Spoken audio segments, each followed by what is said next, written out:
Hello and welcome to episode 40 of Cosmic Commentary's Real Football. Today we discuss the Newcastle takeover situation, wrapped up the championship and served up the Premier League final day preview. Who's going to get relegated, who's going to make the Champions League spot and the Europa League spots. Please join myself, Cos, and our esteemed guests for the best parts of football. So please sit back, relax and enjoy the show.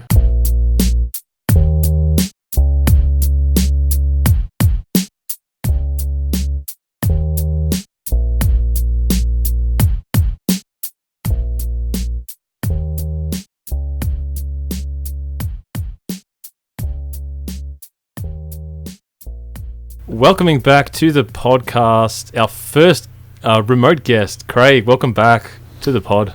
Oh, thanks very much. Good to be back. And of course, Cos is with us as well. Yeah, I'm here. I'm just getting into the groove of things. False start, but we're getting there.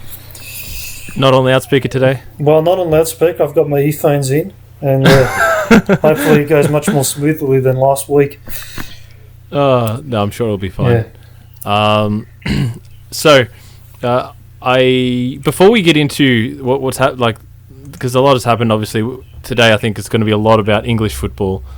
The Premier League is into their last week, so now we're going to have our last game week on Saturday or Sunday or something our time, and the Championship just wrapped up the normal season before the playoffs, and that was hectic.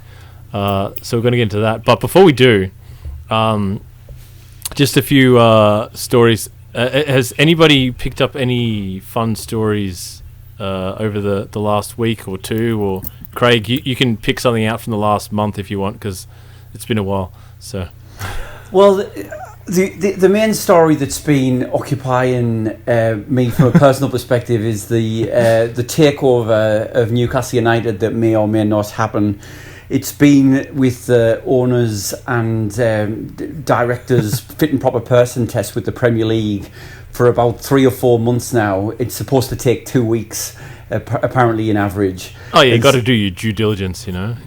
well, this is it. So, but obviously the consortium who was supposedly buying us, and the bid has been accepted, the paperwork's been signed. 80% would be owned by the Public Investment Fund of Saudi Arabia, and Saudi Arabia have it's pretty well known, have a deplorable human rights record. But that's is that basically government money? Just as a yes, yeah, effectively, yeah, it is. It's the main investment fund of the state of Saudi Arabia. So they've got. So you're saying the Saudi Arabian taxpayers would be paying for Newcastle, basically? I don't even know. I don't. They probably don't. It might even be a tax-free jurisdiction over there. Like I know what Dubai is, but yes, it's. They're extremely wealthy, and they've invested in other massive organisations like Starbucks and Disney. But for some reason, they've all gone through smoothly as anything. But with Newcastle, it's hit a wall. But the thing that apparently is holding it up is not the deplorable human rights record. It is piracy, and apparently so there's a big spat that's right. between Dubai and there's a TV broadcaster called they've got some dodgy TV station that basically pirates the Premier League on matches, right? Is that right? In Dubai, it's in the Emirates, a lot of it goes through. It's a company called beIN Sport, and the South, and so you might sometimes you can get it over. That's what we get actually. Yeah, beIN Sports goes through Kaya Sports. Yeah. Yeah, exactly. Oh wait, no. That's the Championship, so not the Premier League. But anyway, yeah. Sorry, continue. But the Saudis, they've got, and you don't really get them over here. They colloquially referred to as dodgy boxes, where it's basically you're pirating. In England, pretty every other person has them. They just like pirate because Sky Sports, the equivalent to Optus, is really expensive. Is the channel like BIEN Sports or SKIE Sports or something like that? So as a blatant rip-off. No, it's called Be Out. So the legitimate one is beIN Sports, and the Saudi dodgy one is Be Out Sports. So everyone in Saudi Arabia apparently has had one of these be out queue boxes, ripping off the guys in Dubai who are extremely annoyed about it, and the reason that's a problem for the Premier League is because beIN Sport are one of the main overseas investors of money and TV rights for the Premier League, so they want to keep them on side. So on one hand, they want to put the deal through because in the time of COVID, the money is going to be an issue. I heard on the news today that there's a lot of teams in the EFL, like lower than Championship, who were in about, I think they said there were about 15, 16 teams who were at serious risk of going into administration. So anyway, there's going to be a massive need for money going into the Premier League and the English Football League in general, but they have to keep beIN Sport happy. So anyway, it's gone backwards and forwards, and it's just such a massive dichotomy of which way it could go for Newcastle, because on one hand we could be the same mediocre team that we've been for the last 13 years under Mike Ashley, or we could be the richest club in the world, and I just cannot get, and it's so close, and the thought of being the richest club in the world, like, you just can't really comprehend it. So I, like, being a pessimist, I think it's probably going to fall over, but I'd be absolutely delighted if it actually happens. Well, Craig, I've been reading articles about because you know how Leeds got promoted. I've sort of been reading about them, and transfer rumours sort of came in, and one of the articles said Newcastle will be interested in Cristiano Ronaldo if these new owners come in, and yeah, so go ahead. This is it. This is it. We have been linked with everyone from Cristiano Ronaldo, Mbappe. Some of it's tongue in cheek, but like with Cristiano Ronaldo, if you got taken over, because I think he's like 35, 36 now, still banging in goals for fun. But yeah, like if he wanted to cut and just do a little swan song in England, because he obviously was used to be at Manchester United, that could actually be conceivable. But it is if the takeover doesn't go through, we have no money again, and we're looking for free transfers. We're looking for bargain buys for the Championship. So sounds like same old. It really is. It could go one way or the other. And well, the funny thing is, because if the takeover does happen and the new owners come in, another person named Lionel Messi is not too happy at Barca at the moment, so. You maybe could have both in the same team. Well, could we finally see them play together? Yeah. Well, could you see a front line of Messi and Joe Linton? So Joe Linton needs Joe Linton needs all the help he can get. So I think if he has Messi feeding him through like lovely through balls and stuff, isn't Joe Linton more of the link-up player though? He's not really a goal scorer. Joe Linton's it's the $1 million question. What he is? They dubbed him the Toon Firmino, didn't they? He hasn't played well this season. Like you want him to succeed, but. Even when he was in Germany at Hoffenheim, I think he's like top. He didn't score past 10 goals, and he was a left-sided. They probably just called him Firmino because he played for Hoffenheim. That's the only link he has to Firmino. It's like, hey, they played for the same club, and they like him. So yeah, and he played sort of in the same position. So. They're the same, right? Firmino, the only other similarities between Firmino and Joe Linton is that they're both Brazilian, and that's it. Because Firmino is on a different and they do both play up front. Stratosphere to Joe Linton. I was going to say I had a follow-up question to the Newcastle situation. Do you think you will be waiting for this takeover as long as I had to wait for Liverpool's first title in the Premier League? No, I do.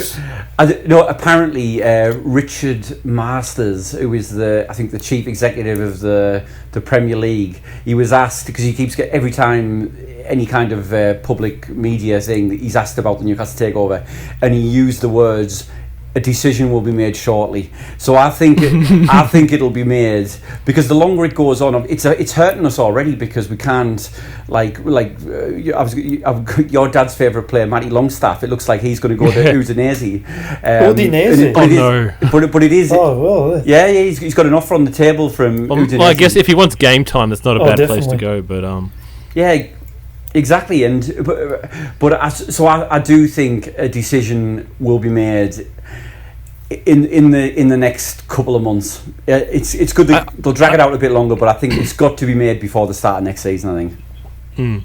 I do like this trend of English players going abroad, though. I'm really liking it. It's mostly Germany and Italy at the moment, but because for so long English players have just stayed in England, and it's just I think it's probably hurt the national team a bit, because the players are all very, I don't know.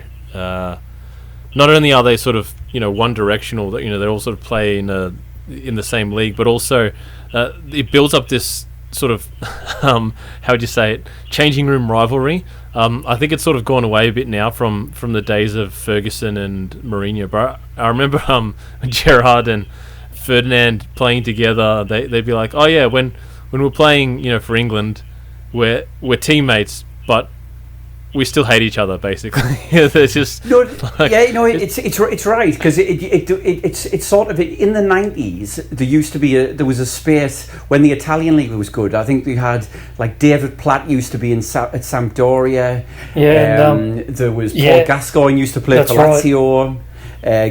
Obviously Beckham went around as well. Yeah, exactly. Yeah, Gary Lineker had a spell at Barcelona. But you're right. Then there was nothing.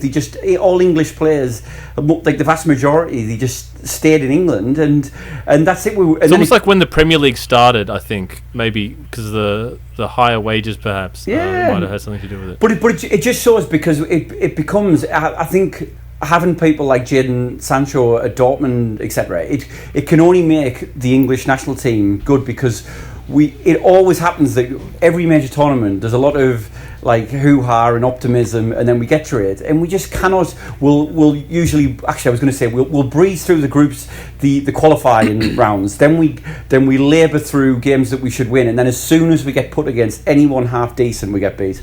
And that's apart from Euro 96, when we actually did all right, and I think 1990 they did all right then, but generally the most recent World Cup was also not bad. Yes, but yeah, that's true. It's true. Wait, was it the World Cup or the Euros? No, it was Croatia. We got knocked out of, because we had we beat Colombia on penalties, and then so it was the World Cup, and then it was Croatia. We got knocked out. It was just an all European semi-finals, I think. So I wasn't sure if it was the Euros or the World Cup, because it was a very strange World Cup. Yes, it was. The most recent one, but all right. I did want to bring up one more story before I bring up we'll go into the championship after this, unless someone else has got some other cool headlines to talk about. I do have something, but it concerns the Serie A. And our favourite team we like to bash in Serie A, called the... All right. We'll go through that one first. All right, let's go. Yeah, this concerns our resident AC Milan, and how they love to run their football club, right? So we know that currently they've got the manager in Stefano Pioli, and he's doing really well, actually. AC Milan's in good form, and they're going to finish in the European spots. But next season, now this was decided a while ago. For next season, they didn't plan to keep him, right? Next season, AC Milan, Stefano Pioli, the current manager, right? Right, yeah, they were meant to get Ralph what's his Rangnick name? from Red Bull Leipzig, right? Yes. Yeah, now I saw a bit of guy, this. Yeah. Right? He's not a bad manager, but he was going to be given not only the manager's position but also director of football. Now I don't. So this is RB Leipzig's current manager. I'll need to fact check that, but this is. You're right. Yeah. No, I'm confirming him. that. So yeah, this man not only was he going to be given the manager's position, he was going to be given director of football. Now, how on earth can one man do both jobs effectively? That used to be how it works. No, they completely. This is in the Italian league. This has never happened before, ever. The Italian team's always had a director of football and a manager. Always. But in the Premier League, the reverse was true. But this guy, this is the thing, right? And he would also have like some sort of ownership be on the board as well, right? So he's a pretty hands-on manager, man, but, right, yeah, who has continue. never been at the club, had nothing to do with the club, nothing at all, would have the same amount of powers that Arsene Wenger would have at Arsenal and Sir Alex Ferguson at Man United, despite the fact that they've... Well, not only that, they've been there for 20 years. This man has never been at the club, and they were going to give him all this power. Right? just hand over the keys to the kingdom. A fantastic club. But recently, right, this just came out the other day, they've broken that agreement with Rangnick because Pioli's doing well. Because what? Stefano Pioli is currently doing well with AC Milan. Now they've decided to keep him and get rid of this agreement. Is that how it happened? Because I heard something slightly different. I heard that Rangnick no longer wanted to come across, basically because of Milan's transfer policy. They picked up, that they just recruited old people like Zlatan I've read differently. I'm not sure who else. And you're getting rid of the young players, and he wants basically under 23s. Yeah, that could be true, but I've read differently.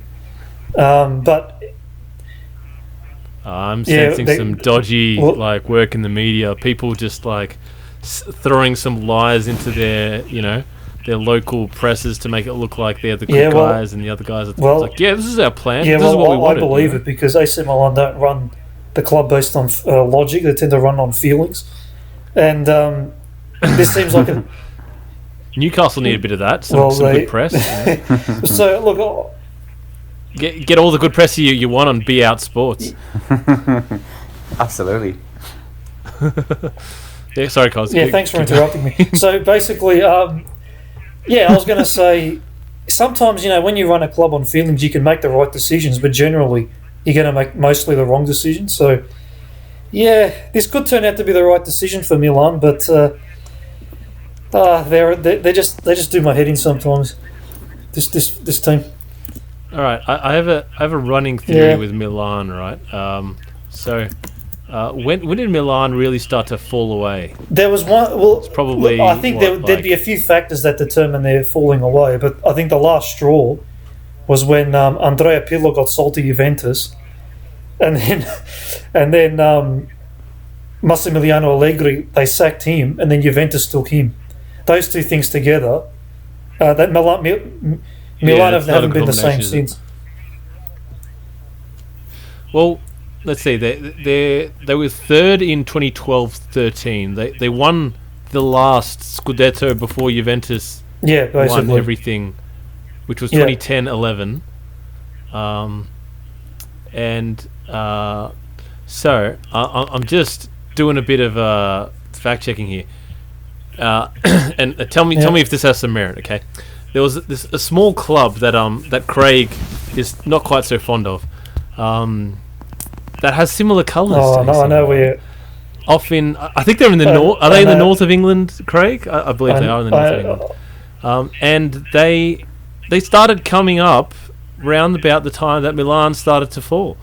So I'm just thinking that there's only room for one black and red team in Europe, and for the last 10. Not quite 10 years, well, just under 10 years, probably 7 years, it's been Bournemouth FC, or AFC Bournemouth. I think that's what's happened. But, and as you say, Milan has come to power now, and of course, Craig's wish has been granted. Bournemouth looks like they're destined for the drop. They still have a chance to make it, but I'm thinking that the powers were sapped from AC Milan, and they were just transferred to Bournemouth to get them from I think they were in the first League One, like a few years before the Premier League, and then they had a bit of a resurgence. I think they went to administration at some stage, and just collapsed. That's when AC Milan was sort of. I think that's when they did their whole "you guys cheated and we didn't" thing, even though that's not entirely true. So I think there's some merit to that. It's an interesting theory. There is. I won't take it any further than that. I have no response. My mind is blown. Because you know it's true. You know it's true. Yeah, I mean, I never thought of it, but I can't dispute it. Oh, look, I was always giving Josh stick for why he should get a Bournemouth top instead of an AC Milan top. It's rubbish. He would not They're have the liked real that, black no. and red team. And at the time I was saying that, they probably would have beaten AC Milan, which is the sad part. Yeah. But a lowly team from possibly League Two even, I think. They had like a really like upturn in... They did some real good stuff. I know, Craig. It's like you're just crawling, like your skin's crawling by me talking up Bournemouth. But Oh no, I don't really. I don't look. My problem with Bournemouth is, where the town's. It's quite a nice seaside town. It's sort of like a lot of other English seaside town where it's a little bit run down it's and just a bit not where you go for football, seen that's better what you're saying. days. But the thing, the major issue I have with Bournemouth is that the stadium is like a Subbuteo set. It's like it holds about. I think its capacity, it'll be lucky if it's 10,000 people. You're right. It's sort of, I think it's between 10 and 15 or something like that. Which for a Premier League club is an absolute disgrace. So that's the major issue I've got with. Well, for a team that survived for that long, I mean, Blackpool had, I think, a similar situation, didn't they? Well, I've just looked it up. It holds 10,700, and this is why. Jeez. And this is why when we get on. I don't know if this is the correct moment to cross over to the Championship, but this is a reason why I'm very happy that Leeds will hopefully be replacing them. Replacing them. Oh, West Brom's got a bit of history too, mind you. But what was I going to say? With talking about the Championship. Okay, just before we get into the Championship, because there's one more story that's got nothing to do with England or any of the big leagues whatsoever. So there was a situation in Russia, right? There was a 16-year-old, and what's it called? Igor Mayorov. No. Sorry, that's the club's general director. The actual person who. So here we go. The youth goalkeeper Ivan Zaborovsky. There we go.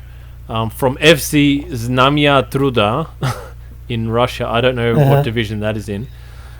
I think he was a goalkeeper. Russian third tier club. There you go.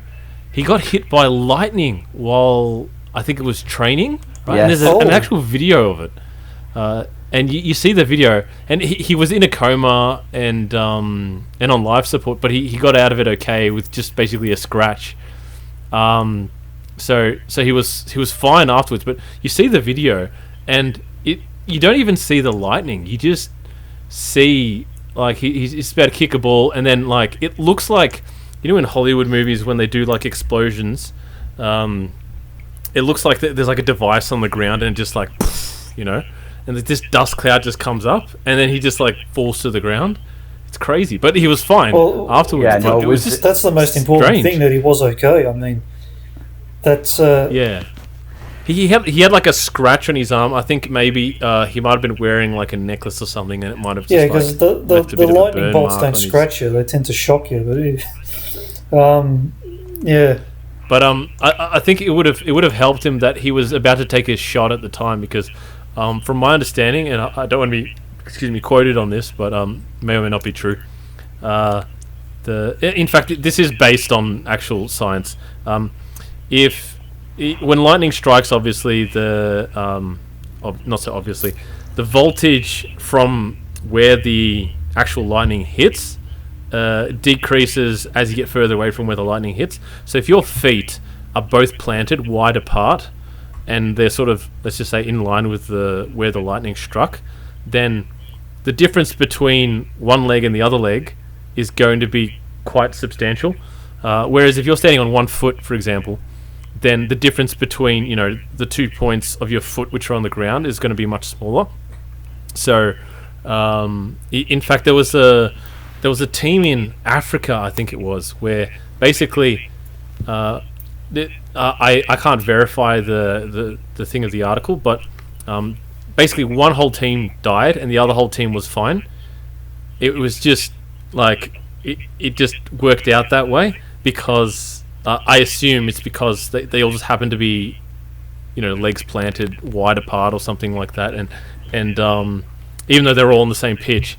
It's just crazy. But yeah, I just thought that was a crazy story, and I thought it worth bringing up. Yeah, well, sorry to ruin the evening. No. I didn't want to see, but yeah, I did see that on the news, and it was absolutely incredible. The footage. You're just thinking, how the hell has he survived that? And you're right, because it didn't look like there was. It wasn't like like loads of rain and stuff around. It didn't look like a severe storm. It just came out of nowhere and hit this poor bloke. But yeah, good on him that he's still alive and kicking. It kind of created like a dust cloud, a bit like there's this video of Seedorf when he takes a shot from like halfway, and he hits the ball so hard, and someone put in this like I don't know, like a highlights reel of like amazing goals, and for that goal they've got like this sort of dark aura cloud like dispersing from when Seedorf hits the ball, and just like it's like something out of Dragon Ball Z or what is it, Shaolin Soccer. Love that movie. But now, I think we'll jump into the championship because lots happened there. And to give it a bit of context, Wigan Athletic, obviously we talked about this, I think, last week, how they had, I don't know if they're officially in administration or if they're already in it, but, sorry, if they're officially in it or if they're going to be in it. But obviously, the penalty for that is supposed to be 12 points, which puts them in the relegation zone, and led to a lot of crazy final day stuff happening. Who wants to talk through this? Who's been keeping tabs best? I know Cos has. Craig, how intimate are you with the championship? Well, I know, but I'm probably been focusing more on the other end. And I did hear about Wigan because the guy who used to own it he's called Dave Whelan, and he used to own this big sports shop called JBB Sport. I think they were called JJB Sport. That's the thing. And unlike Mike Ashley, who was also a major sports retailer, this Dave Whelan guy was a really good guy, and he was just like a lifelong Wigan this fan. asshole. Yeah, exactly. And he had the best interests in of Wigan at heart, and he's only recently sold it because I think he's getting on and just maybe wanted a break. And then these absolute charlatans have come along and pretty much just ripped all the money out of it. I don't know the ins and outs, but apparently. Well, I've got this Twitter thread. I'm not really a big Twitter user, but this came up, and it sort of lays out the Wigan situation. So in 2018, David Whelan sold Wigan Athletic to Hong Kong-based International Entertainment Corporation, who specialise in gambling, owned by professional poker player Stanley Choi of Hong Kong. In June 20, so that was in 2018. June 2020, the club officially changed hands to Next Leader Fund. So I think that anyway, some place in Cayman Islands, set up only in January 2020. So it's already like, tax haven, dodgy, not looking good. Majority share in NLF was also Stanley Choi, so the guy who had it. So he sold it to a company which he had majority share in, and the takeover was done through a loan, essentially, right? So just keeping tabs on the dates, right? January 2020 is when this thing was made, and in June 2020 it was sold, right? So the COVID situation had already unraveled substantially, right? So it was obvious what was going on. All the English league had already stopped and everything. And then they loaned the IEC. I don't know what the IEC is, but anyway, loaned that company £28 million with an interest rate of 8%, rising to 20% if not paid back in 12 months. And basically, it just all went to So then the majority stakeholder switched on the 24th of June. So this was like less than a month later, and eventually, I don't know, some dodgy stuff happened, and when it gets to the bottom, there was like some sort of rumors that there there was a massive bet made on Wigan to get relegated in the Philippines. Yes. And there's one of the gambling institutions, one of the major ones that this guy, I don't know if this guy or the company owns, I think it was the company that owns, is in the Philippines as well. So there's a sort of conspiracy theory that this was done deliberately to get Wigan relegated, essentially, put them into administration, which was the only way they were going to get relegated because they were flying. And although they sort of trickled out at the end of the season, they almost could have saved themselves. But they actually won, and I think it was after they'd gone into administration. A couple of weeks ago, they beat Hull 8-0. Yeah. So even with all the this goal difference just went with all this stuff that's been going on, they've really rallied and that was 7-0 at half time, by the way. So that was just. Yeah, completely dispatched them. But then they drew the last 2 games of the season, which if they'd won either of those games, they would have been safe, I believe. So, because they're the only team in the relegation zone with a positive goal difference for obvious reasons. They're not actually... They actually picked up a lot more points than everyone else because they got docked 12. But they're currently in the relegation zone. They're getting relegated. But Cos, you said something about an appeal from Wigan. Yes, they've appealed their 12-point penalty point. The 12-point penalty that they got. So really, they should be on 59 points, but they're currently on 47. But they've appealed it. So right now, it depends on the results of that appeal. So basically, Barnsley don't know if they're staying in the championship or going down. And basically, Barnsley, by the way, they were rock bottom 2 weeks, or not 2 weeks, but 2 game weeks ago, and they won their last 2 games against Nottingham and Brentford of all teams. Wow, that was quite a...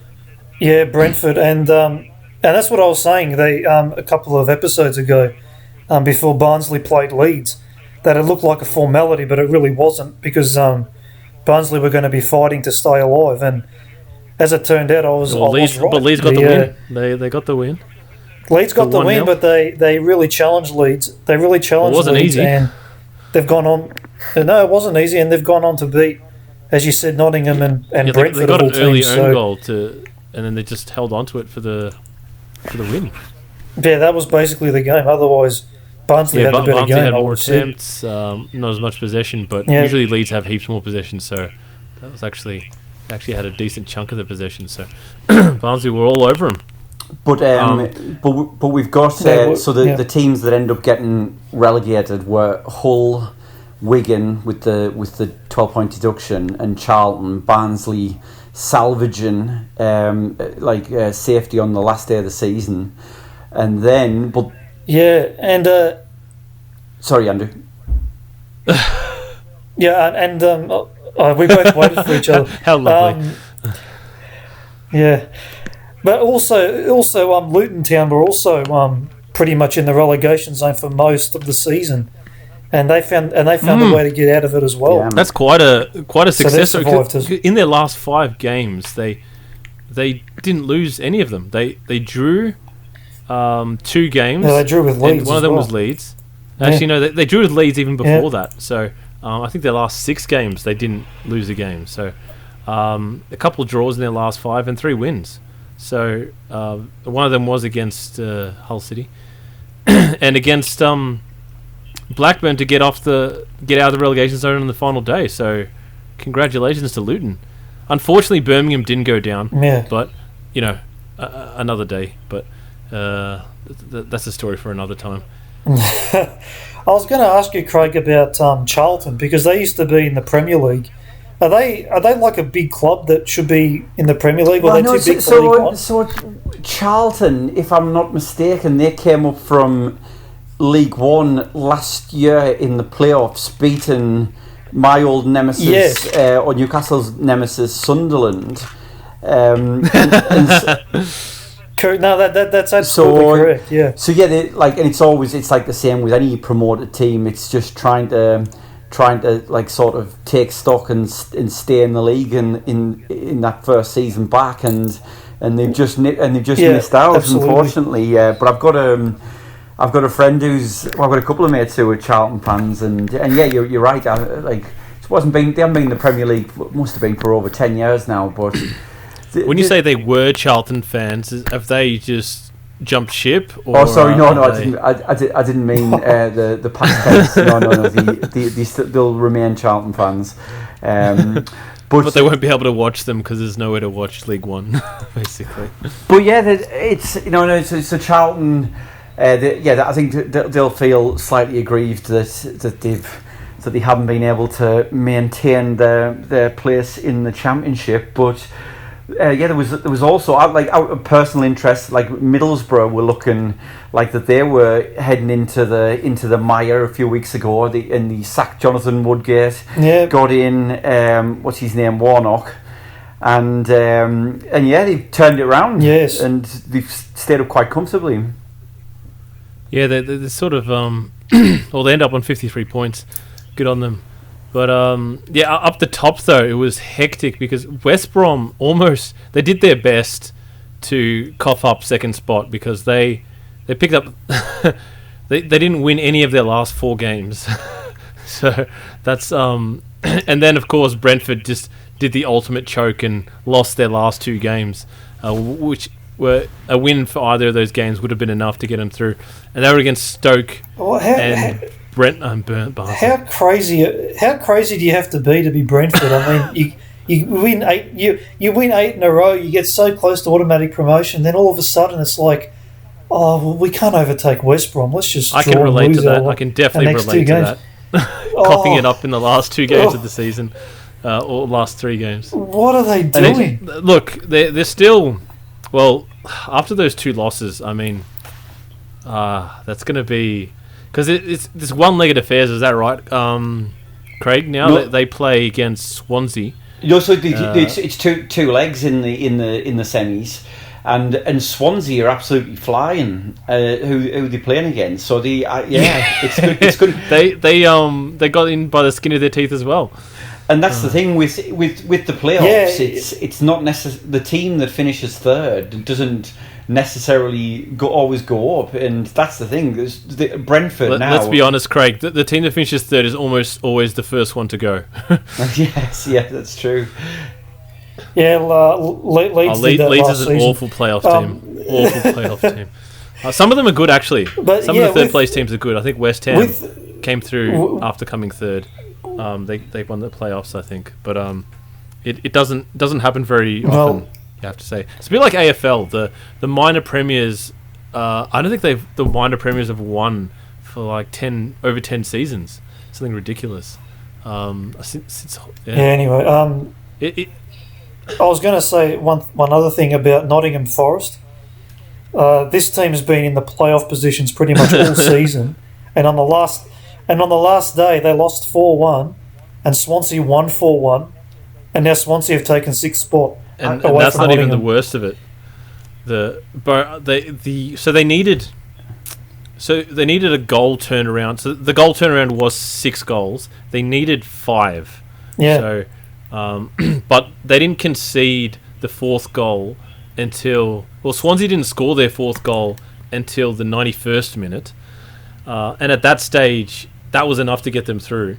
Swansea was helped by a red card to Reading, which was given to them just before half-time, and the score was 1-1, so that helped them a lot. But Nottingham also conceded their 4th goal in the 95th minute, which was an own goal. So it was just like basically in the 90th minute, Nottingham was still in the, in the playoff spots, and then Swansea just powered through on goal difference. So good on them, again.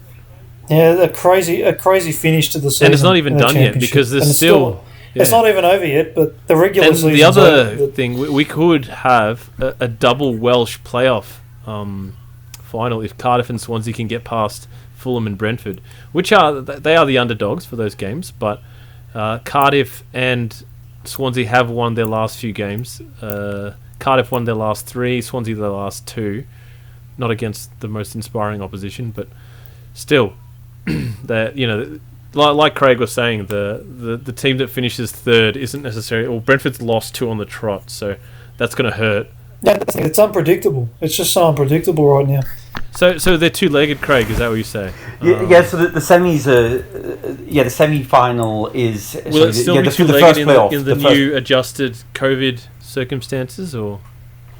Yeah, I'm assuming that I think they play at their own grounds, don't they? Let me check. No, I'm confirming that it is two-legged. It is. Yeah, it is two-legged. It's definitely two-legged, but yeah. I don't know where. Yeah, so they play at their own stadiums, and then presumably, and then the final's still at Wembley, even though there's going to be no one there. Yeah. So confirmation: the first leg between Swansea and Brentford is at the Liberty Stadium in Wales.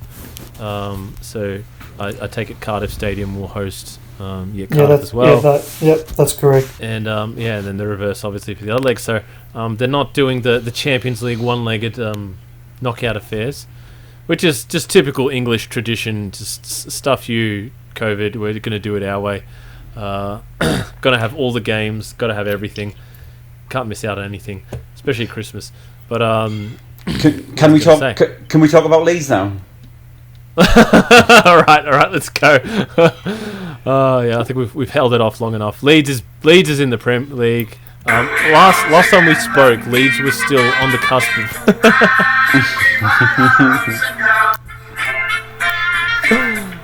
I wanna stay with you forever. Just make sure the mic picks that up nicely. So for those that aren't aware, and I wouldn't have been aware if I wasn't told this before, that's a Leeds song. Leeds are a club that who said they were too big for the championship cause? Was it look, I think we all said that. But the owners or something like that, wasn't it? No, well, yeah, the CEO of the club and the owners are pretty much saying that they said they're too big for the championship and they belong in the Champions League, so that's their ambition. That's right, they belong in the Champions League. You took it a step further. They took it a step further, which kind of got me worried. I hope I hope no loans are going to be taken out till we get there.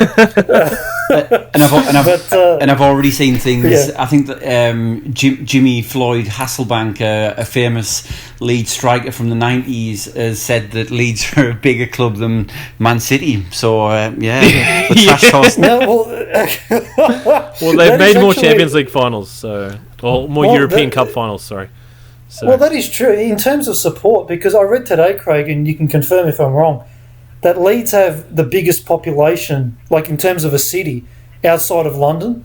So besides London, Leeds are the second biggest city. Am I right? I couldn't tell you because I thought Birmingham is traditionally known as the biggest city. Yeah, but they have two terrible teams, so there's nothing they can do. But like Newcastle, it's a one. Club city. Yeah, exactly right. So it's incredibly well supported, and I've got Leeds are my second one. I know it's Andrew's. He supports that team, and it's my second team behind Newcastle because I lived in Leeds for 5 years prior to coming to Australia. You really know how to pick the clubs, Craig, don't you? Well, this is it. You've had a rough few years. But Leeds hold a special place in my. Well, I wouldn't say special. That's probably over-egging it a little bit. But I do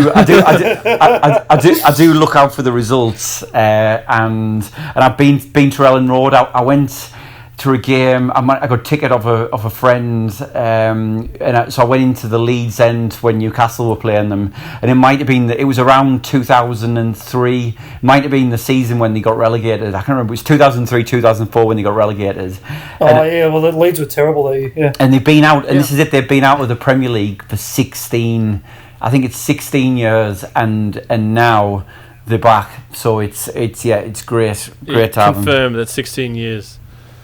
Yeah, it's 16 years, definitely, but don't laugh at Craig, Mike, because with myself, if it wasn't Leeds, I would have been a Newcastle fan. So I was just going to ask: we're is both it just the as thrill? bad as each other. Sorry, what was the last bit you said? Also, we're both just as bad as each other at picking clubs. I was going to ask, is it the thrill of almost winning but not quite getting there that makes you go for these teams, or like what's the? Well, for me personally, I didn't want to go for the big, because back when I was a kid, there wasn't like a big six we have now. So it legitimately is for being close to winning but not quite getting there. Well, no, it was for me. I didn't want to go for, because everyone was either an Arsenal fan, a Liverpool fan, or a Man United fan when I was a young boy. So I thought, well, I want to be a bit different. So I thought, well, Newcastle's good, Leeds is good. Leeds had Harry Kill and Mark Viduka. I'll go for Leeds. There you go. Yeah, sort of stuck. You know, they've got Leeds had like the Aussie players, as you say. Had a strong core, like Harry Kuehl and Viduka. Oh, they were quality players. But yeah, I chose Newcastle because I live like 10-15 miles away from them when I'm back home. So it was. Yeah, you're pretty much a. Yeah, you're a native. A native. but yeah, Leeds was because I spent some time. I went to university in York and law college there so I was there for 5 years, and then York and Leeds are in Yorkshire, and so yeah, I've just spent a lot of time in that area, and it's just. You could not have just sounded more English there, Craig. That was York and Yorkshire and just. But that's not to be an insult. That's just me and Cos are just outsiders here. We are the outsiders looking in now. But with a like, and I think it shows the importance of what and the wealth it can bring being in the Premier League to a city, because Leeds is the biggest financial centre outside of London in England, and so there's a lot of, it's like a very affluent area, but it's been affected and it's been noticeable that it's like this big city, it's got a thriving nightlife, great place to visit, but then it didn't then Leeds, the football club, were a basket case. They were just all over the place, had terrible owners, just like so. And so now, I think now having a Premier League team is just, it's not just good for obviously for the club, but it's just fantastic for the city itself. I'm a bit worried what would happen to Merseyside if Liverpool weren't so strong. Like that's an interesting. Football controls economies. That's incredible. They've still got Everton, you know. Yeah. Yeah, of course I do. I have to say, actually, this season, with Liverpool finally finishing, they actually got to lift a trophy this morning, our time, after a weird game. Even being a Liverpool fan, I feel like it's like, I don't know what to feel happier about. Leeds coming back to the Premier League, like it gives this feeling of elation to me that Leeds have come back, even though I wasn't around when Leeds, was I wasn't watching the Premier League or anything like that when Leeds was around, but like I feel what it means. Just not even just to Leeds, but just to the Premier League. It just, I don't know. It feels one of their teams is back. They are a big club, and their rivalries, especially with Manchester United, is very, very strong. And for some reason, I don't know why, they've got a bitter rivalry with Chelsea. I have no idea why, but they weren't even big back then, Chelsea. No, they weren't. But they hate Chelsea, and Chelsea hate Leeds. So I don't know why. But no, Leeds are a huge club. Good, we can always use more Chelsea haters. It's fine. They and everyone hates Leeds, so they're the club everyone loves to hate. Well, for now it'll be fine because Leeds is just sort of like the kid who sort of everyone looks at and goes, I pity you. No, not really. They've been pretty naughty lately because even when they got promoted, I think it was against Derby County in the previous the penultimate match day. They because the previous season there was that Spygate scandal where that was great. They got caught spying on Derby's training sessions. Well, in the stands, I think the owner or the CEO or someone was watching the game with binoculars against Derby just to make the point that the Spygate scandal, we're still the naughty boys. Oh. So they still, so Leeds basically just spied again. Yeah, he pretended to spy again, but during the game. This is the sort of spying during the game. This is the sort of stuff. You realise they're televising this, right? Yeah, but it's just the sort of things Leeds do to get the fans against Yeah, them. they don't even. They're like, yeah, let's roll with this. Yeah, look, the Premier League is better off having Leeds in it. I'll just end it. And you will see that, and everyone will see. If honestly, I'm praying with and got all my fingers and toes crossed that the crowds are back next season. Because when the crowds are back, you will see it. When there's games on when you're watching games with Leeds and involving any other team, the atmosphere will be great. Like they were. Like the crowd is just notoriously loud and animated, and so even though they might not have the same caliber of players of some of the other teams, they'll give it a real go. I think they'll be more like another Sheffield United, but probably playing even better football. And that leads me on to my next question, Andrew. What are your thoughts on the absolute genius, second only to Rafa Benitez, Marcel Bielsa, the legend that is? Oh look, look, he's been absolutely fantastic. I can't speak highly enough of Marcelo. He's because like I was just saying this to myself earlier in the day because that's what I do.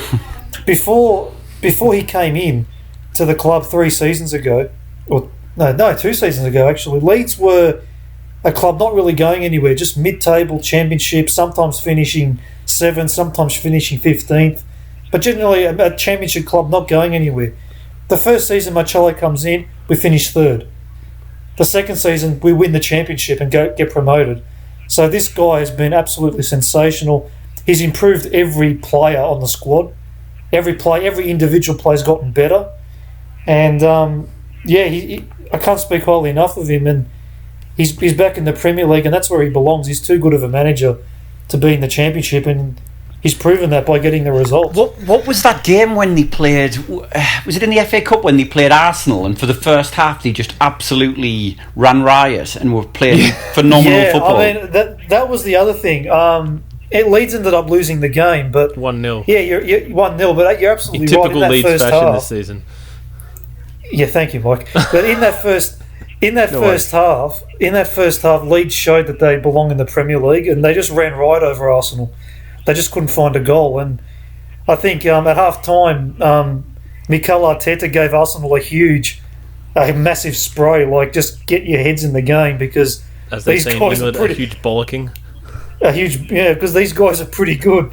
So I think if Leeds can do that to Arsenal, they'll be challenging a lot of teams and causing them trouble, and I think they're well placed to avoid relegation, but at the end of the day, that's all I'm hoping for as a fan. If they can avoid relegation, then that's great. I honestly think you can aim higher. You're not going to. The thing is, because it's money talks. So Wolves had a load of money pumped into them, and that's why they were all able to buy like Raul Jimenez and Jota and people like all them quality players.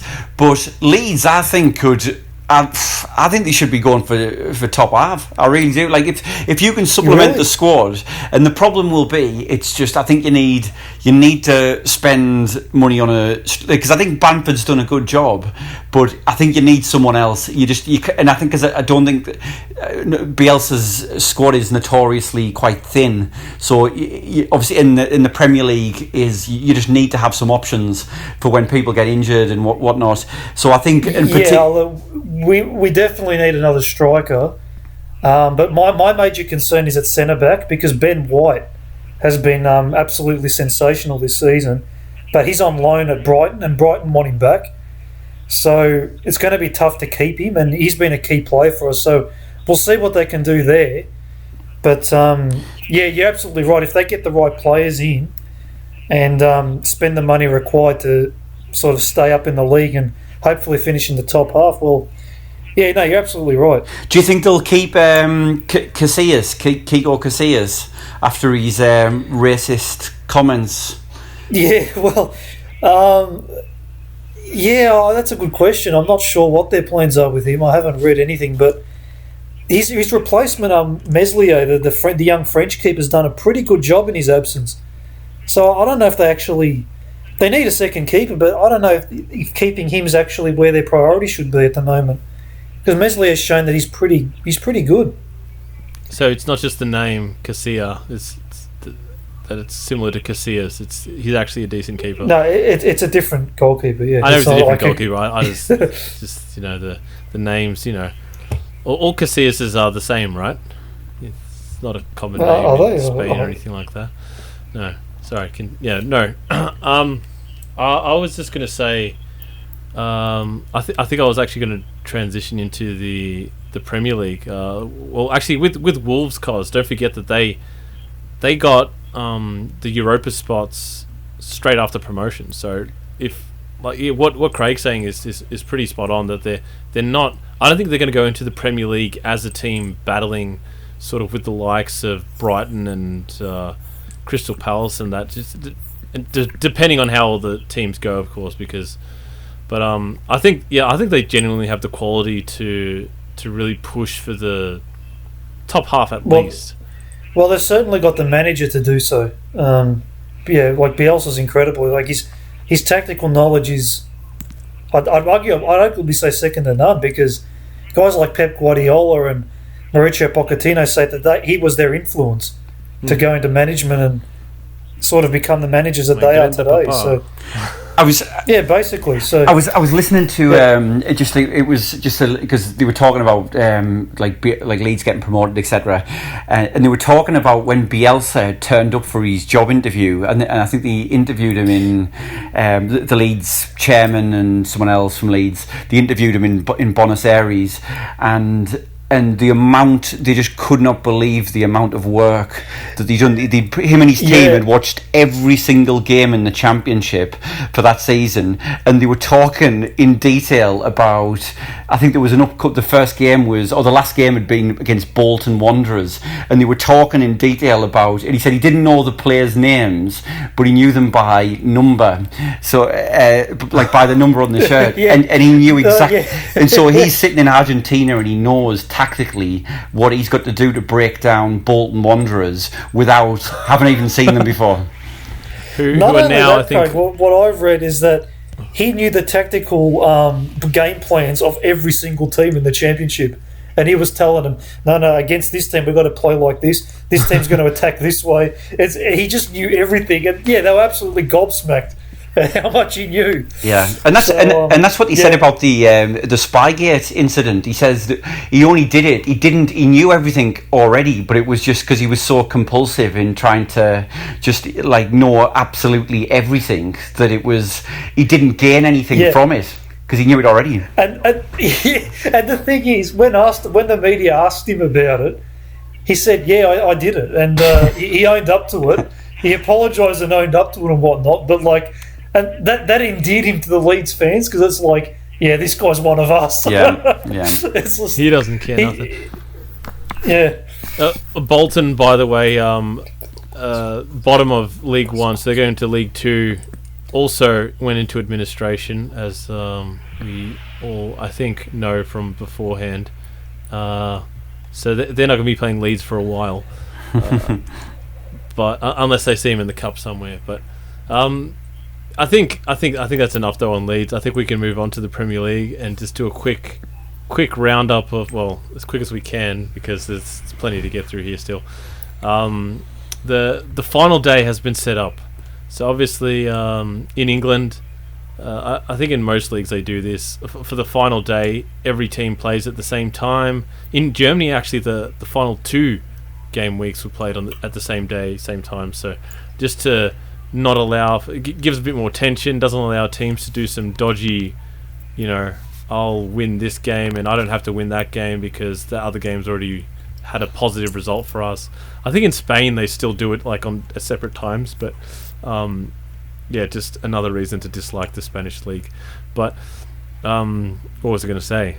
Well, obviously the 2 interesting battles are relegation and the Champions League spots, and I guess you could throw in the Europa League spots, of which we don't know how many there are yet, because for whatever reason Arsenal's made the FA Cup final. What the hey, like that was the one result you could sort of put your money down for, and okay, 3-0 Manchester City, like done, like that's, we don't have to even look at that game, we know what the result's going to be, and they did it was a 3-0. The way the game played out, it was like a 3-0 for Man City, but Arsenal somehow won 2-0. It's just completely a bit like the game against Liverpool, which was strange. But but anyway, all right, relegation spots. Leeds going to replace Norwich is going down, and now one of Bournemouth, Watford, or Aston Villa. Now the situation is like so. Aston Villa is in pole position. They're ahead of Watford on goal difference, both on 34 points. And Bournemouth in the least favourable position on 31 points, but a similar goal difference. I think they're like negative 27, negative 28, negative 20, like in that range, basically. So basically the equation is Bournemouth need to win, and Watford and Villa need to lose for Bournemouth to survive. So unlikely to happen, much to Craig's delight. Watford play against Arsenal. Aston Villa play against West Ham. So they got the easiest team on paper as well. Doubly so because West Ham has nothing to play for anymore because they got the point they needed to survive. And Bournemouth play Everton. So it's hard to say. Watford on paper have the hardest team, Arsenal, but as we all know, because Arsenal are afraid of Watford. So they are afraid of Watford, and they could go either way. They are under new management though, so maybe they're not afraid of Watford anymore. But he's got a lot of work to do. Arsenal is hot and cold, and they just had their cold, so maybe they'll be hot again. Who knows? Yeah, bad times for Watford. Well, Arsenal gave Villa the lifeline, and Watford. Oh yes, of course. Watford did the unthinkable, and they have, for the fourth time this season, sacked their manager once again. And look, I don't know where this decision came from. Why? I do not understand it, because this was before match day 37. They sacked him. When they sacked him, they weren't in the relegation zone. Yeah, I don't know. I don't get it. I don't get it. Craig, do you have any insight on this that could somehow make some sense out of this? It doesn't. It doesn't make any sense whatsoever. I know that the third manager in a season. So who did we have? So we had Marco Silva. Marco Silva was last season, so that ship had already sailed. Oh, was that ship already sailed? Remind us of the managers for this season. I can't even remember the first one because it was that long ago, and it was that many managers ago. It was just I can't remember who it was. Quique Sanchez Flores? Yes. Was that the one? Yes. And then they went back to the X, which I think was actually the one that you just mentioned. And then they went to Nigel Pearson. Who's done it. He's done a pretty good job, to be fair. I know he's... All right, so to give context, when Nigel Pearson took over, I'm pretty sure Watford was in the relegation zone. And then by the time they sacked him, I mean, they were barely out of the relegation, but Watford was basically doomed for relegation when he took over. They were... It was just sort of like a last roll of the dice, hoping for the best. That was when Watford and Southampton were both basically doomed for relegation. Southampton went the other way. They kept their manager, and they are now sitting pretty in 12th. They haven't lost any of their last 5, including a win against Manchester City, and 3 draws in between that and their draw and their win against Bournemouth, much to their dismay. Bournemouth got robbed by a VAR offside, which was just... I mean, it was clearly offside, but it was just sort of a kick in the teeth because... Ugh. But anyway, Bournemouth still a chance of surviving. Very, very slim, though. Watford really looked like they're going to get relegated, though. That's and you couldn't really tell because Aston Villa had, obviously, Arsenal to play and now West Ham. And West Ham at the time was sort of still fighting for their life. They are no longer doing that after getting that draw against Manchester United. And so now I've got this sort of 3-way setup where even if Aston Villa wins, that might not be enough to stay up because if Watford win by more, which they won't, but if they do somehow win by more than Aston Villa do, then that could be enough to get them up. So I just want to get this right. minus 27 for Watford, and minus 26 for Villa, and minus 27 for Bournemouth. Well, there you go. So what was Bournemouth? Minus 27 as well. Minus 27, yeah. But Yes, so they're even with Watford. Yeah, correct. So, look, even if Watford win by 1 goal more than Villa, say, that's if not that enough happens, because it's not enough because Villa have more goals. Yeah, Villa have more goals. So, Watford need to win. So, if Villa wins, Watford need to win by 3 goals against basically, Arsenal. yeah. They did it against Liverpool, but they don't have Nigel Pearson anymore. So, it's going to be a tough ask, even with Arsenal. I mean, Arsenal could capitulate because they've got nothing to play for anymore. They can't get into the European spots. That's true. It's unpredictable, but and Arsenal will be thinking about the FA Cup final, which will be against Chelsea after Chelsea. Well, both London clubs beat both the Manchester clubs. So, whoop-dee. That's correct. Yeah, that was an interesting turn of. But yes, and but personally, I hope Villa stay up just because of the history they have. Yeah, I mean, League. Villa's another one that's sort of. I don't know if they're in the caliber of Leeds. I think. I mean, historically, they got more history, in the sense of the titles. They're Birmingham's biggest team, I think. Yeah. No, definitely, 100%. Aston Villa are, I think, basically outside the. Let's see, outside.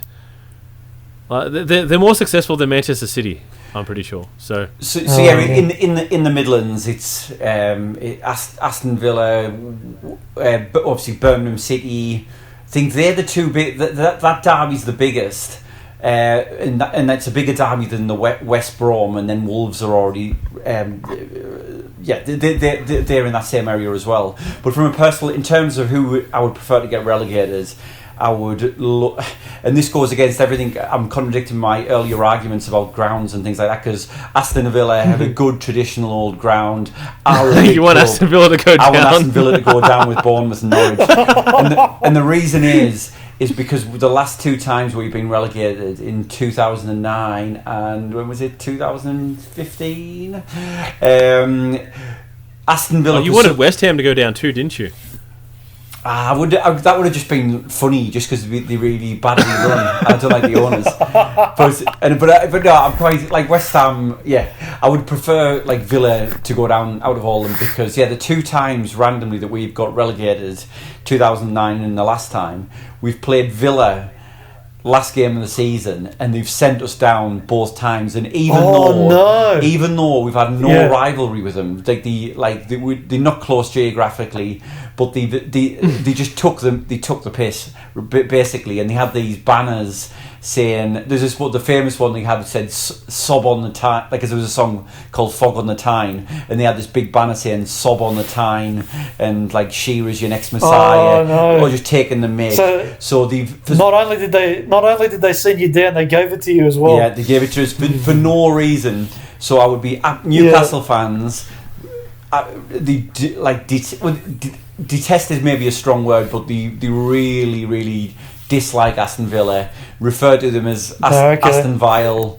They're not. I don't know what it is about them, but yes, I would love Villa to go down. Although on the current state of play, it seems that Watford are probably going to join Bournemouth. Yeah, I think so.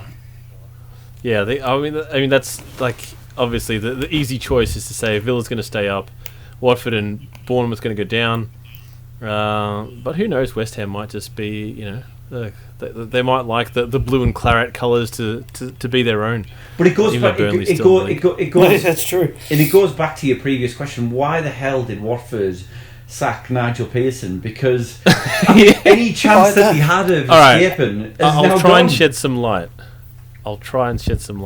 I read a few articles, and to be honest, they didn't really give me a good answer. But there was one person who wrote an article saying somehow trying to defend the decision to sack him by saying that Watford wasn't going that well, and Nigel Pearson was really stubborn and didn't want to change from his 4-3-2-1 or something like that. The guys won. Obviously they're not great teams. But Norwich and Newcastle, right? They're not teams that are playing for something. Like Norwich is obviously already gone. Newcastle is like they got safety. I think like 6 games ago, like a few games after the restart, and they've just been on holiday since then. Basically, forgive me for saying such a thing, but I think the results seem to indicate that. And good on them, because they survived nice and early. They didn't have to worry about going for Europe. It's the perfect place to be. Basically that Watford, that they could have like done better. You've had 3 managers this season. The other 2 combined did not get as many. Watford lost their first 9 games, was it? They had, I can't remember who the manager was, but he was someone with some sort of philosophy that was supposed to take off. I think it was Javi Gracia or something like that. He didn't do too good. Yeah, he was good. It's all coming back to me now. Yeah, Javi Gracia. He was excellent. They picked him up halfway through last season, and not even halfway through. He kept them up last season. They shouldn't have sacked him either. He was doing fine. Like, why did they sack him? So that was just the problem is that the two trigger happy, and apparently the reason I've got a theory on that. But anyway, keep going, Craig. Keep going. And the only thing that I've heard is the reason why it's because it's so strange with 2 games. Because why not just wait until the end of the season? But so apparently they've had the hot-headed owner and the hot-headed Pearson have had an argument, and they've just said, right, let's call it quits. I'm done. Yeah, there's a reason for this, because the owner is his name is Gino Pozzo. This guy's Italian, right? He sacked 3 managers this season, 3-4 managers. This guy is too emotional. All right, he's living in England. He hasn't had a good pizza in a long time. He's way too emotional. He's just sacking managers. He cannot think straight. This guy. He's got a nice smile though. I must say that. But jeez. Oh, there you go. All right, look. Watford failed to win any of their first 11 games. So that was the first sacking.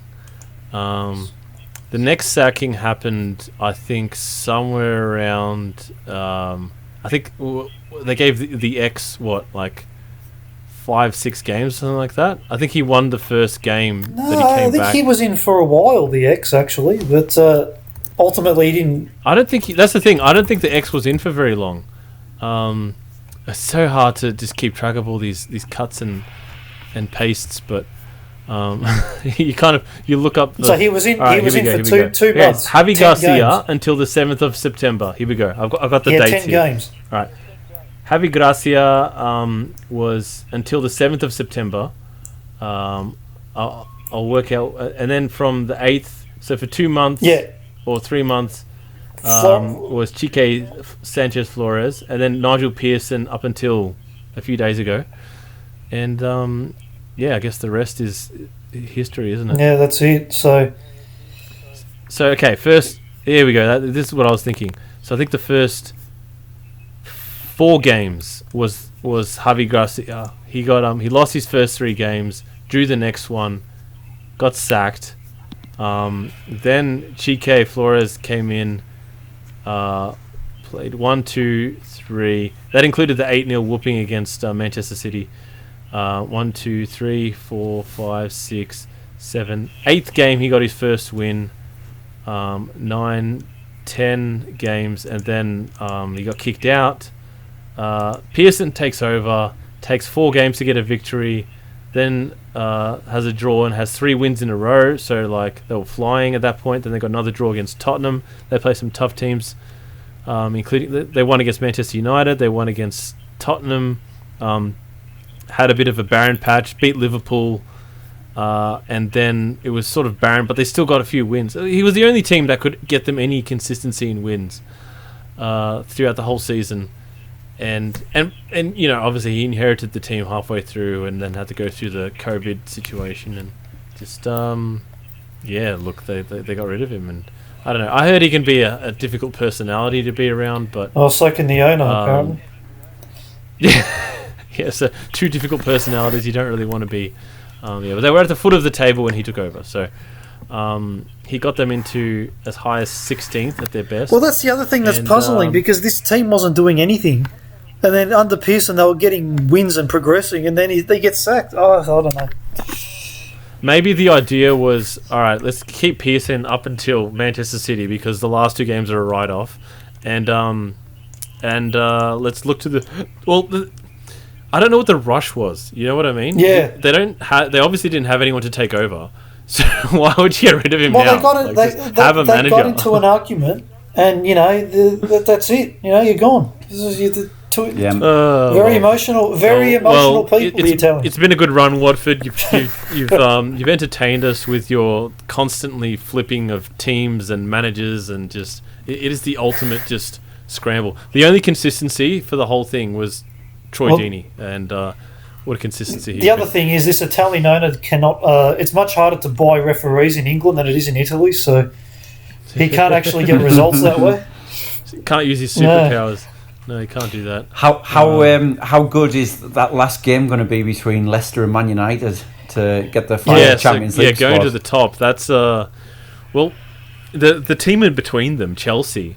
Obviously, they're playing against Wolves in the last game. Now, if Chelsea can guarantee Champions League with a draw, because a draw will take them either past Manchester United or keep them safe from Leicester, depending on how that Manchester United-Leicester game goes. So it's funny how on the final day you've got 3rd versus 5th and 4th versus 6th.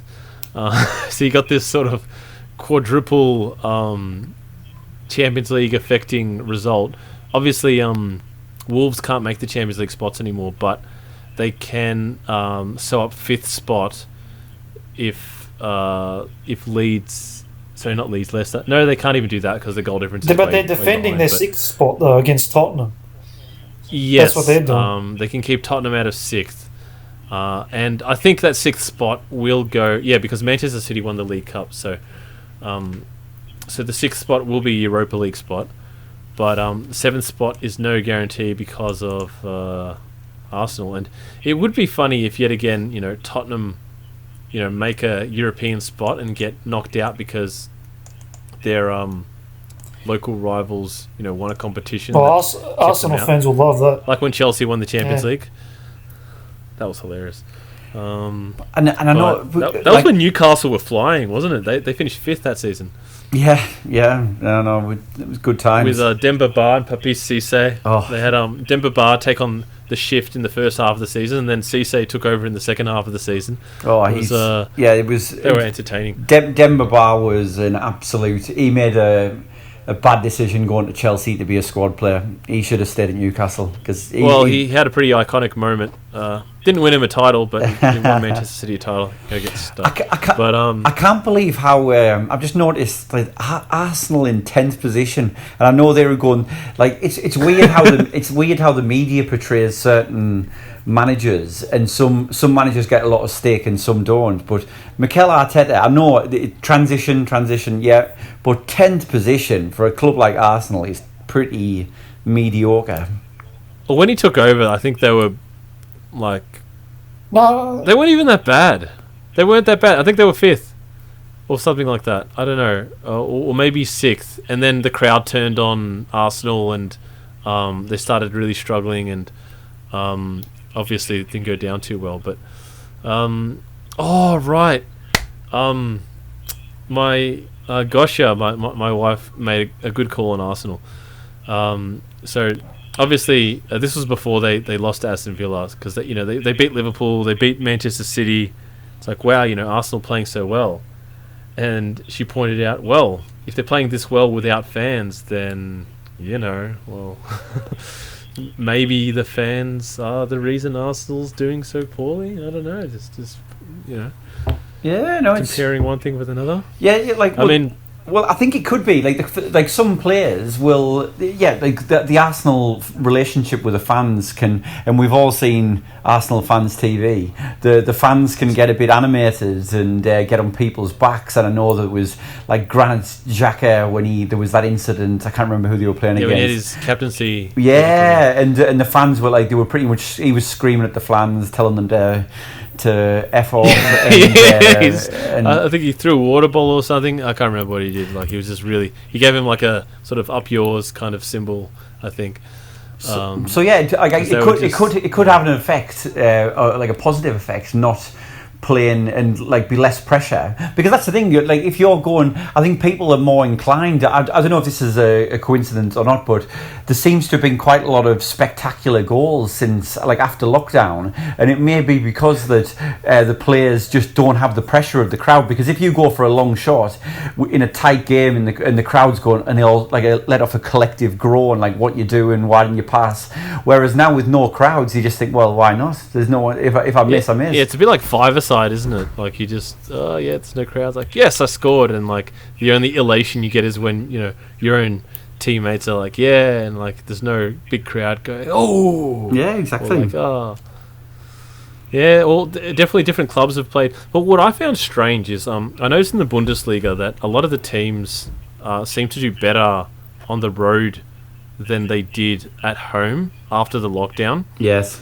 And I kind of equate that to potentially the home team would still feel like the pressure of being the home team and being expected to win, but there's no crowd to help them going. Whereas in England, it's the opposite. It's almost like business as usual. Like the home team has genuinely been the team that's on top, like just considerably like more on top. I don't know if it's the surroundings, they're used to the stadium, and like when they go through home, they got their home changing rooms which they go to regularly and that kind of thing, and like there seems to be this mental shift in the Bundesliga, but in England it seems to have just kept going. Yeah, no, it's.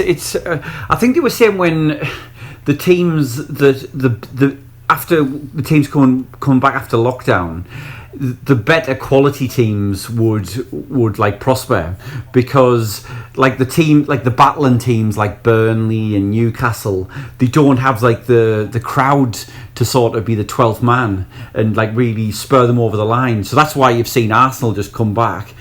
Sorry, Arsenal, Manchester City, and Manchester City have just been absolutely phenomenal since the restart, and just been. I can't the amount of 4-5-0 wins they must have had. I don't know, but it's a lot, and they've just because they were just a supremely gifted side, and like Newcastle, I think it was last season when we beat them, but the way that you beat them is when you need the crowd on your side, and when we played Man City in the FA Cup recently, we just it was supposed to take place pre-COVID, and we thought actually we might have a chance here. We said it's a home game. It was a Saturday night. Everyone would have been on it and up for it, and the atmosphere would have been hostile.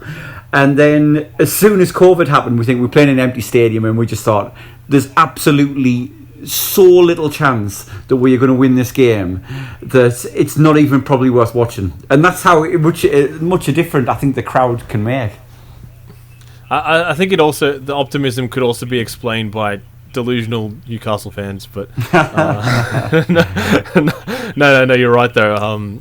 I think they were on a bit of a high at the time as well, and it was kind of when you saw the fixture come up, you just thought, well, we had a good run, and then as the date got closer, you just thought, you know what?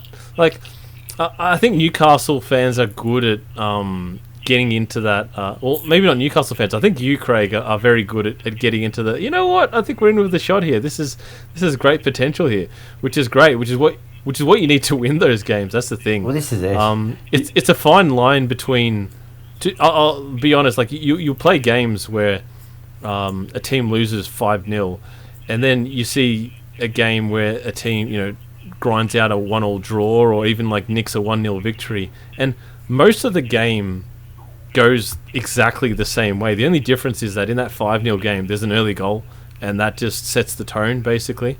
Until they get the first goal, the teams like Manchester City can get really frustrated, and and really get dragged out. But listen to this quickly. Since restart, this is Man City. Some of the big results: 3-0 Arsenal, 5-0 Burnley, 4-0 Liverpool, 5-0 Newcastle, 5-0 Brighton, 4-0 Watford. Bloody hell.